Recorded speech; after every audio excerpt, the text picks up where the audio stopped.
মারা গেছেন বাংলাদেশের তিনবারের প্রধানমন্ত্রী বেগম খালেদা জিয়া। আজ রবিবার রাজধানীর এভার কেয়ার হাসপাতালের সিসিইউতে চিকিৎসাধীন অবস্থায় শেষ নিঃশ্বাস ত্যাগ করেছেন তিনি। এমন খবরে দলটি উচ্চ পর্যায় থেকে শুরু করে তৃণমূল নেতা কর্মীদের মধ্যে নেমে এসেছে শোকের ছায়া। আমাদের চেয়ারপারসন দেশনেত্রী বেগম খালেদা জিয়া ছাড়াই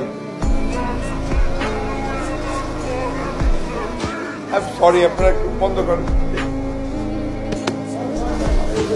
বিস্তারিত মূল ভিডিওতে। গত বৃহস্পতিবার থেকে তার শারীরিক অবস্থার অবনতি ঘটতে থাকলে তাকে দ্রুত এভার কেয়ার হাসপাতালে ভর্তি করা হয়। ব্যক্তিগত চিকিৎসক দলের পাশাপাশি দেশ বিদেশের স্বনামধন্য বিশেষজ্ঞ চিকিৎসকরাও তার অবস্থার উন্নতির জন্য চিকিৎসা সেবা দেন। তবে চিকিৎসার পরও তার শারীরিক অবস্থার কোনো উল্লেখযোগ্য অগ্রগতি দেখা যায়নি। পরবর্তীতে অবস্থার অবনতি হওয়ায় তাকে সিসিইউতে স্থানান্তর করা হয়। এরপর গত শুক্রবার গভীর রাতে তার অবস্থা আশঙ্কাজনক বলে জানান চিকিৎসকরা। এ খবর ছড়িয়ে পড়লে বিএনপির নেতা কর্মীরা হাসপাতালে ভিড় জমাতে শুরু করেন। অনেকেই আবেগ আপ্লুত হয়ে তাকে বাঁচাতে নিজেদের অঙ্গ দান করার কথাও প্রকাশ করেন। খালেদা জিয়ার পরিস্থিতি জানতে বিভিন্ন রাজনৈতিক দলের নেতারাও হাসপাতালে যান। অন্তর্বর্তীকালীন সরকারের প্রধান উপদেষ্টা ডক্টর মোহাম্মদ ইউনূস চিকিৎসা সেবায় যেন কোনো ধরনের ব্যাঘাত না ঘটে সে বিষয়ে সংশ্লিষ্টদের নির্দেশ দেন। চিকিৎসার অংশ হিসেবে তাকে বিদেশে নেওয়ার কথা বিবেচনা করা হলেও বর্তমান শারীরিক অবস্থার কারণে তা সম্ভব হয়নি বলে চিকিৎসক দল জানিয়েছে। এই অবস্থায় তিনি কোনো মতেই বিমানে করে জার্নি করতে পারবেন না। এই পরিস্থিতিতে খালেদা জিয়ার বড় ছেলে তারেক রহমান বলেন, এই মুহূর্তে আল্লাহর কাছে দোয়া করা ছাড়া আর কোনো পথ নেই। বেগম